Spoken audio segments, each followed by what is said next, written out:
تر راتلونکو 10 کلونو پورې به د کابل ښار پر یو پرمختللی او معیاري ښار قطار کې راولي.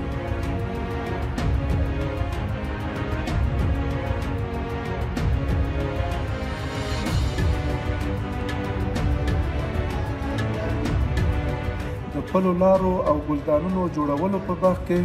کابل ښاروالۍ ګڼ شمېر پروژې تکمیل او ګټه اخیستلو ته سپارلې دي.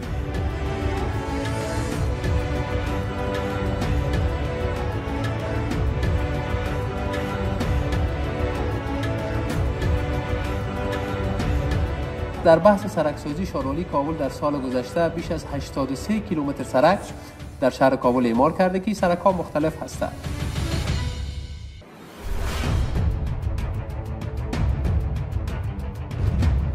د کابل ښاروالۍ د 1404 کال د انکشافي پلان د ذکر شوو پروژو لپاره د 1404 کال په جریان کې 8 میلیارده 113 میلیونه 4,80,913 افغانۍ بودیجه اختصاص کړې ده.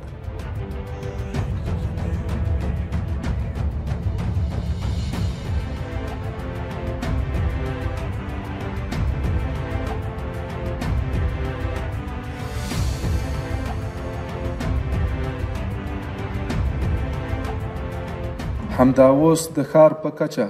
متوازن سلګونه د بیا رغونې پروژې تر کار لاندې دي او له پلان له مخې د کابل ښاریان به هر کال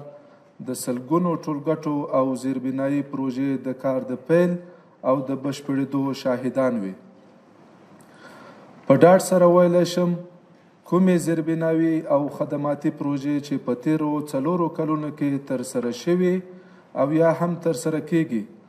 تر راتلونکو 10 کلونو پورې به د کابل ښار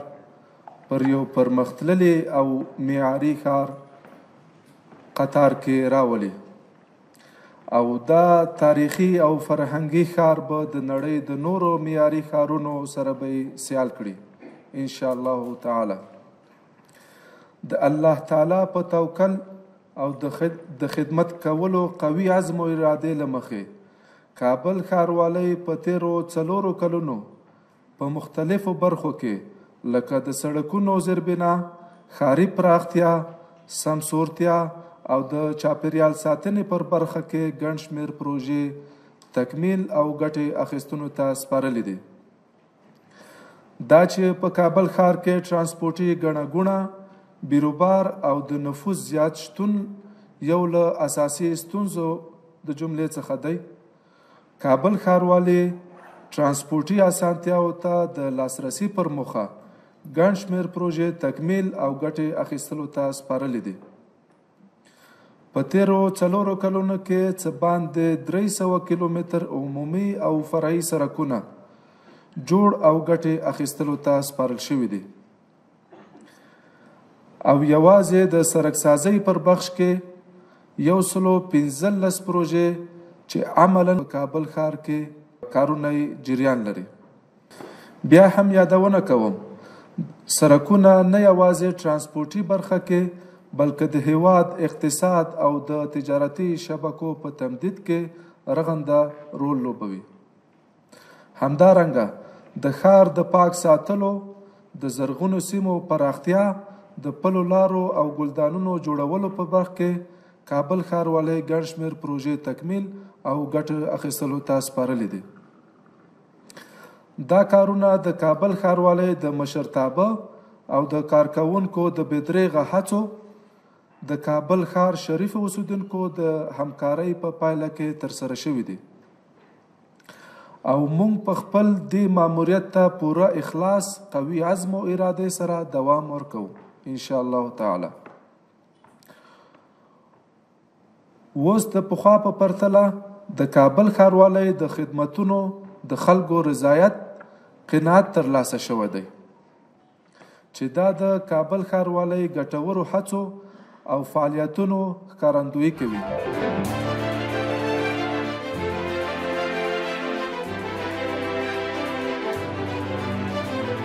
شاروالی کابل در بخش‌های مختلف کار میکنه، از بخش اعمار زیربناهای شهری تا بخش خدمات شهری که ما داریم، در بخش سرسبزی، بخش تنظیف و همچنان موضوعات فرهنگی کلانی که داخل شهر هسته و بحث بسیار اساسی بحث پلانگذاری شهر که عدم موجودیت پلان در سابق به خاطر شهر کابل عامل عمده اکثریت مشکلاتی است که فعلا در شهر وجود داره و با همکاری مردم کوشش داریم که در انجام پلان‌های خود این مشکلات را کمتر بسازیم و بتانیم که بگوییم یک شهر کاملا مرفه ان شاءالله در آینده داریم. به گونه مشخص در بحث سرکسازی شاروالی کابل در سال گذشته بیش از 83 کیلومتر سرک در شهر کابل اعمار کرده که سرک‌ها مختلف هستند. از سرک‌های ساحات غیر پلانی گرفته، چون هر کسی که در شهر کابل زندگی میکنه چه در ساحات پلانی و چه در ساحات غیر پلانی، یکی از حقوق عمده‌اش سر شاروالی کابلی است که باید دسترسی به خدمات شهری داشته باشه و راه یا سرکی که از عمده ترین خدمات شهری است که ما شما در شهر داریم. به طور مجموعی میتونم براتون بگویم که در 4 سال گذشته 321 کیلومتر سرک جدید در شهر کابل اعمار شده و امسال ما در حدود 83 کیلومتر سرک و بیشتر از او اعمار کردیم. این سرک ها مختلف هستند و شاروالی کابل بر اساس پلان مشخصی که داره اولویت را داده به کوریدورهای کلان شهر یا راههای عمومی که در داخل شهر وارد میشه. شما بهتر میدانید ما شما 4 دروازه اصلی داریم. از بحث سرک کابل لوگر اگر ما شما شروع بکنیم، در جریان هستین که این سرک در حدود 12 الی 13 سال پیش بحث استملاکش انجام شد و در حدود 4.5 تا 5 ماه میشه که شاروالی کابل رسما از طرف کابینه مرسومی افغانستان مکلف به ساخت این سرک شده. این سرک را ما در بخش اول 7 کیلومتر مد نظر گرفتیم، در حدود 920 میلیون افغانی سرش مصرف میآید و مشخصا از ساحه منار نجات آغاز میشه و تا ساحه چرخاب ادامه داره و در لات‌های بعدیش یا بخش‌های بعدیش بعد از ایجان ان شاءالله به پیش میریم که الحمدلله کارش خوب پیش میره. بحث دیگه ما شما کوریدور شرقی ما شما سرک کابل جلال‌آباد، شما میدانید که این سرکی که از کوریدورهای مهم اقتصادی است و الحمدلله مطابق به پلانی که در شهر کابل وجود داره این سرک به یک سرک 60 متر توسعه پیدا میکنه و در بخش اولش که مشخصی سرک از چهارراه مکریان سوم آغاز میشه تا تنگی غرو ادامه پیدا میکنه و بخش اولش که تقریبا بالاتر از 9 کیلومتر 900 متر هسته کارش آغاز شده، 680 میلیون افغانی سرش مصرف میآید و امیدوار هستیم که بتوانیم مطابق با برنامه 24 ماهی که در قرارداد برش تنظیم شده کارش را به پیش بریم. کوریدور دیگه ما شما که یکی از کوریدورهای بسیار مهم و اساسی ما شما است، کوریدور شمالی ما شما سرک کوتل که دمی میز ما یادم میاد 3 سال قبل بر شما خبر دادیم که کاری سرک را آغاز میکنیم. این سرک بخش‌های مختلف داره. بخش اولش که 3.7 کیلومتر یا دقیق‌تر براتون بگویم 3710 متر بود، او را تکمیل کردیم که عملاً مردم از او استفاده میکنن. بخش دومش که در حدود 2.5 کیلومتر بود سال قبل در ماه حمل با حضور محترم برادر معاون اقتصادی مرسومی افغانستان کارش را آغاز کردیم. یک پروژه تقریبا 24 ماهه بود و ان شاءالله تا قبل از رسیدن زمستان کارش تکمیل میشه.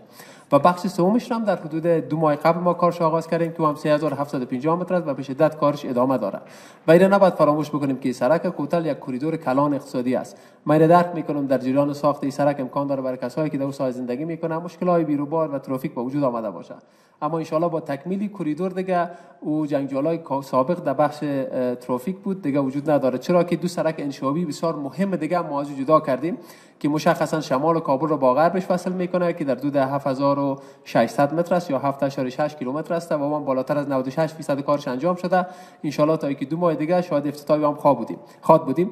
و قصه طوری میشه که کسی اگر قرار است از نواحی غربی شهر کابل، ناحیه ششم، ناحیه سوم، ناحیه پنجم، ناحیه 13 و ناحیه هفتم بخواید برن به طرف شمال کشور به ولایت شمال، دیگه نیاز نیست حتما از برکی یا پروانه 2 یا پروانه 3 یا تای مسکن یا سرای شمالی عبور بکنن. اونا بسیار راحت میتونن با کمتر شدن راهشان و همچنان یک صرفه‌جویی کلان ده هزینه مصرف و وقتشان میتونن که به طرف شمال کشور سفر بکنن و به این حال کسایی که از طرف ولایت شمال کشور داخل کابل میشه و به نواحی غربی اونجا باید برن یا اونجا نیاز دارن که برسن به اونجا، قرار نیست که حتما از سرای شمالی و پروانه 2 و پروانه 3 و برکی عبور بکنن و اینا بسیار راحت میتونن از استفاده بکنن. و بحث دیگه سرک هزاره بغل است که به زودی ان شاء الله کار تدارکات او هم تمام میشه. ایده بحث کوریدور عمومی خواستم براتون بگم. البته کوریدور غربی ما و شما که کوریدور خود کمپانی است، شما در جریان هستین که این کوریدور قبلا ساخته شده بود، سلولاین هایش که در حدود 11 کیلومتر میشد سال قبل ما را الحمدلله تکمیل کردیم و ادامه کوریدور از خود میرویس میدان یا کوته سنگی آغاز میشه و به طرف دیمزنگ میرسه که کار سرکو هم عملا جریان داره. ان شاء الله تا قبل رسیدن زمستان او هم تمام میشه و این کوریدور به هیچ ختم نمیشه. این میرسه تا پل هارتن 60 متره یا پل هارتل که ما شما میگیم و ادامه از این یک سرک دیگه به طرف زیرزمینی یک سرک 45 متره میره که او هم الحمدلله فعلا کارش جریان داره. این در بحث کوریدورها بود. البته تعداد سرک‌ها بسیار زیاد است.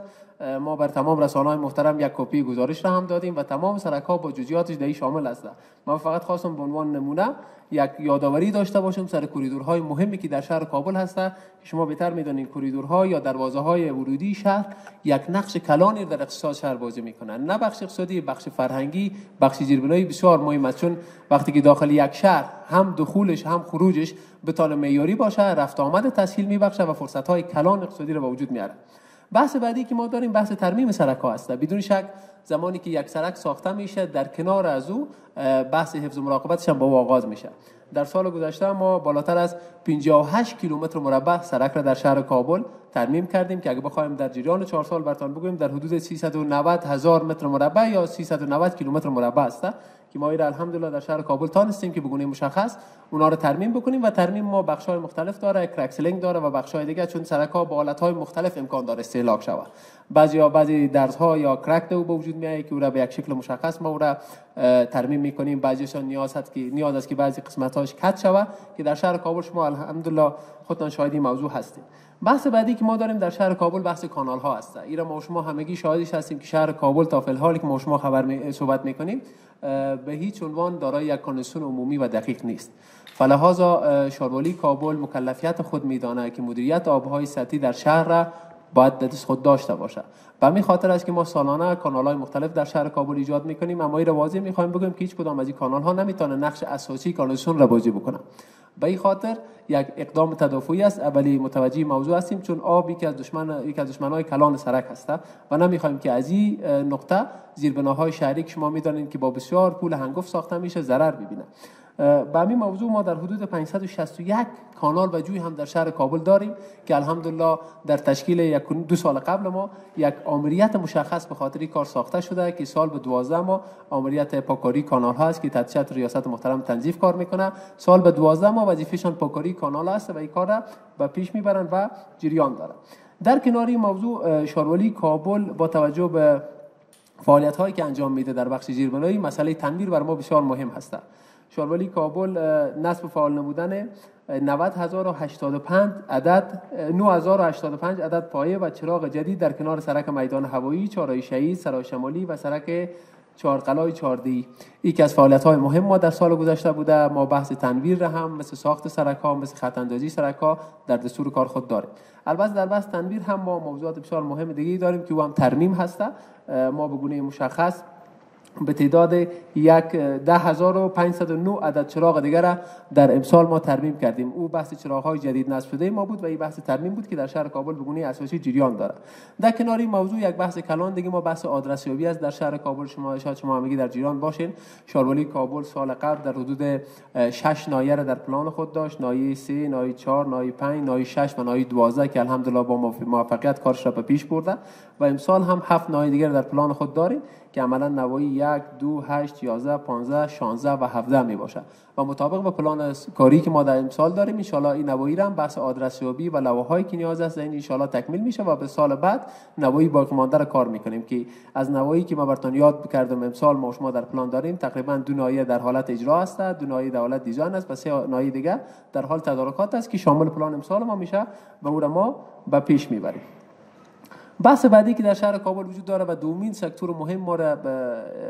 به نوعی تشکیل میده بحث ارائه خدمات شهری به شهروندان است که در صدر لوایح و مسئله تنظیف مطرح میشه. شاروالی کابل در سال گذشته در حدود 455,777 متریک تن زباله را از شهر کابل جمع آوری کرده که شما میدانید شاروالی کابل بعد از جمع آوری زباله ها یک ساحه ما داریم به نام لندفیلد در ساحه گزک هسته و بالاتر از 10-11 سال میشه که کثافات شهر کابل در اوج جمع آوری میشه و به گونه کاملا معیاری چیزی که در دنیا مرسوم هسته 80 سانتی زباله کمپکشن میشه و 20 سانتی دوباره سرش خاک دوباره کمپکشن میشه و یک نوید خوبم برای مردم داده میتونیم که این زباله هایی که از شهر کابل جمع آوری میشه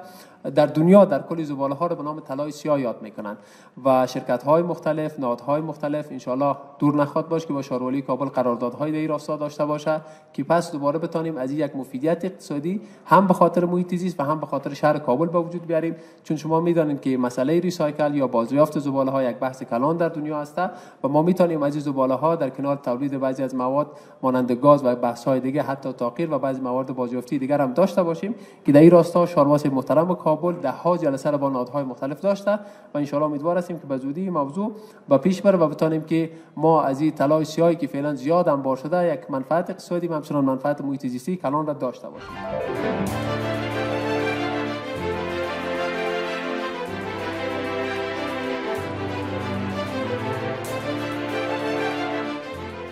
د کابل ښاروالي د خپل کاري استقامت په لحاظ هر کال د کابل د ښاري پراختیا، ودې، توسعې او انکشاف لپاره د کابل ښار لپاره انکشافي پلان جوړوي. چون هر کال د کال په سر کې انکشافي پلان د کابل ښار لپاره د کابل ښاروالي د خوا څخه جوړیږي. کابل ښاروالي د 1440 هجري شمسي کال انکشافي پلان چې د 1440 هجري قمري کال سره سمون لري په لنډ ډول په لاندې شکل ستاسو سره ځینې موضوعات شریکوم. د کابل ښاروالي په 1440 انکشافي پلان کې د کابل ښار په 22 نواحیو کې په مختلفو بخشونو کې لکه ساختماني او زیربنایي، سړکونو او پلونو، کانالونو او لښتیو، سرسبزي، تنظیف د سړکونو د حفظ او مراقبت او نورو برخو کې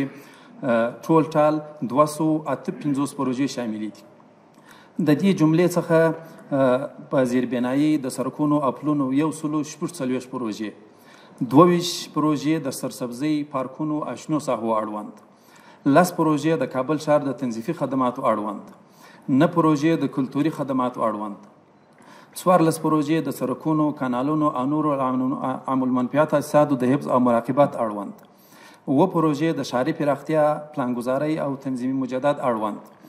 60 پروژې د کانالونو اړوند، 8 پروژې د ادرسیابۍ، د پیادهروونو، د ترافیکي علایمو د نصب او خط اندازۍ او د پیادهرو هوایي پلونو اړوند، 12 پروژې د ښاروالۍ د خپل ملکیتونو لپاره د اساسي تعمیراتو په رابطه، همدارنګه د استملاک اړوند، د کار ریاست، تنظیف ریاست او سرسبزۍ ریاستونو لپاره د نوي ماشینرۍ د خریدارۍ او پاته 8 نورې متفرقه پروژې شاملې دي په د 1440 کال په انکشافي پلان کې. د کابل ښاروالۍ د 1440 کال د انکشافي پلان د ذکر شوو پروژو لپاره د 1440 کال په جریان کې 8 میلیارد 114 میلیونه 4,80,913 افغانۍ بودیجه اختصاص کړې ده، چې خوشبختانه باید وایو چې د کابل ښاروالۍ په تاریخ کې په لومړي ځل په دومره اندازه پلان نیول کیږي، هم د بودیجې په لحاظ هم د پروژو د تعداد په لحاظ. او بل دا چې ټول مصارف او لګښتونه یې د کابل ښاروالۍ د خپلو داخلي عوایدو څخه پلان او په نظر کې نیول شوي دي او تمویلیږي. همدارنګه د ښار یو اړینه اړتیا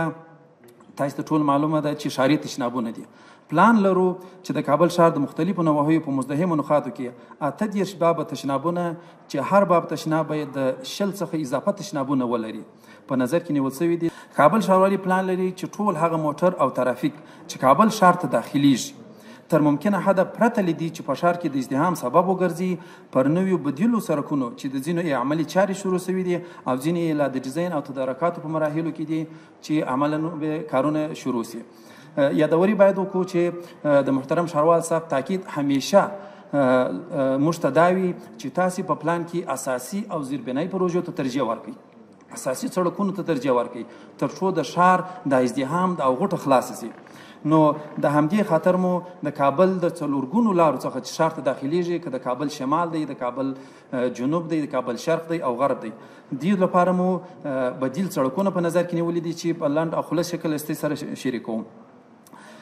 لومړی پلان لرو ترڅو د کابل جلال آباد سړک ترافیک او موټر پرته لدی چې ښار ته داخل سي د کابل لوګر سړک ته او برعکس د کابل لوګر ترافیک او موټر پرته لدی چې ښار ته داخل سي د جلال آباد د کابل جلال آباد سړک ته انتقال کړو. د کابل لوګر سړک د دې عملی سړک یې دا دی چې د کابل لوګر سړک څخه د بینیسار یو سړک لرو د ستانکزي مینې پورې به ادامه پیدا کوي. نوموړی سړک د دې په دوام استقامت باندې دوام لري او د هماغه ځای څخه بیا د بګرامۍ تر تپې پورې ادامه لري تر څو د بګرامۍ سړک سره وصل شي. همدارنګه د کارتینو د تفې څخه بیا د قلعه زمان خان سړک پورې عمومي سړک دا نوموړی سړک جریان لري او دغه ځای څخه بیا د کابل جلال آباد سړک د سرکینو په نقطې کې وصلېږي چې په دې سره به د سرکینو چې اوس یو سرایي غوندې ده او د مانیو په واسطه باندې بنده ده دا په لویو چارایي باندې بدلېږي او څلور سره لارې به خلاصېږي او پرته له دې چې د جلال آباد کوم ترافیک او موټر چې راځي چارایي مکرویان پل محمود خان او په چمن حضوري کې په تکلیف سي او دلته د اتهام سبب وګرځي دوی په ډېر اسانۍ سره کولی شي چې کابل لوګر سړک ده په هماغه سړک باندې ځانونه انتقال کړي. همدارنګه د کابل جلال آباد د سړک ټول هغه موټر چې غواړي میدان سړک ته داخل شي د ګمرک په ساحه کې د 15 متره په عرض او د 2.5 کیلومتر په طول سره د نوموړي سړک تر میدان تر چې اوس د یو سرای غوندې شکل لري تر دې پورې ادامه لري. تاسې عملي کارونه وینئ چې ډېر ژر به انشاءالله کارونه بشپړ شي. نوموړي به په یو لوی چارایي سره بدل شي او د نوموړي سړک سره به وصل شي. همدارنګه د کابل په شرق کې د کابل جلال آباد سړک چې لومړی لاټ کارونه د 9 کیلومتر په طول سره اوس عملا جریان لري. پلان لرو چې دوهم لاټ یې د 10 کیلومتر په طول سره د تنګیغارو پورې ورسو د 15 متره په عرض سره چې په دې سره به مطلق د شرق د طرف څخه ټول ازدحام او ټول مشکلات حل شي. د کابل ښار په شمال کې پلان لرو چې د سرای شمالي څخه چې کوم د تیرو 2 کلونو په جریان کې موږ د 2 لاټونو په شکل باندې سړکونه یو تکمیل او بلې جریان لري تقریبا 9 کیلومتره پورې د 2 نورو لاټونو په شکل باندې د شکردرې ولسوالۍ پورې دا سړک د 15 متره په عرض پورې ورسوو. د شکردرې ولسوالۍ تر سرحده به چې چون د کابل ښاروالۍ تر کوم ځای پورې خپل لایحه وظایف او مکلفیت لري د شکردرې ولسوالۍ تر سرحده به نوموړي سړک ادامه پیدا کړي. البته د سرای شمالي څخه د شکردرې ولسوالۍ تر سرحده به په 15 متره عرض باندې دا سړک ادامه پیدا کړي. همدارنګه د شمال د طرف د کوتل څخه چې کوم موټر راځي پرته له دې چې دوی سرای شمالي ته راسي پلان لرو چې د کوتل څخه د ذاکرینو شارک په استقامت چې د غرب طرف څخه تیر او 15 ناحیه کې د چارای قمبر سره وصل دی د 10 متره په عرض سره او د 1.5 کیلومتر په طول سره تاسې عملي شارې لیدلې دي. ان شاء الله ډیر ژر به په راتلونکو 2 میاشتو کې افتتاح شي. په دې سره به د کمپنۍ خوشحال خان او کوټسنګي موټر پرته له دې چې په ښار کې د ازدحام سبب وګرځي پرته له دې چې په ښار کې نورو ته تکلیف یا دوی ته تکلیف ورسیږي په ډېر اسانۍ سره وکولی شي چې د کابل شمال ته د کابل پروان سړک ته داخل شي او برعکس د کابل پروان موټر کولی شي په ډېر اسانۍ سره دې منطقو ته راسي پرته له دې چې په ښار کې د ازدحام سبب وګرځي. په شمال کې همدارنګه پلان لرو چې د کابل پروان د سړک موټر کوم چې خیرخانې میدان سړک او قصبې طرف ته د سرای شمالي څخه راځي پرته له دې چې دوی سرای شمالي ته داخل شي د منشي میر غلام د شارک په څنګ کې د هزارې بغل د سړک په واسطه د 315 سره وصل کړو د خیرخانې سره چې د دې سړکونو په جوړېدو سره به په سرای شمالي کې په کافي اندازه د ازدحام مخه ونیول شي. همدارنګه د کابل په جنوب کې د کابل لوګر سړک دی چې اوس مهال 1 کیلومتره په طول او د 15 متره په عرض سره کارونه جریان لري. 3 کیلومتره مو په سږني کال په پلان کې نور نیولې دی چې تر سنګینی وشتي پورې به ادامه پیدا کړي د 15 متره په عرض سره چې د ډیزاین او تدارکاتي مراحل پاتې دي. کله چې د ډیزاین او تدارکاتي مراحل تکمیل شول عملي کارونه به شروع شي.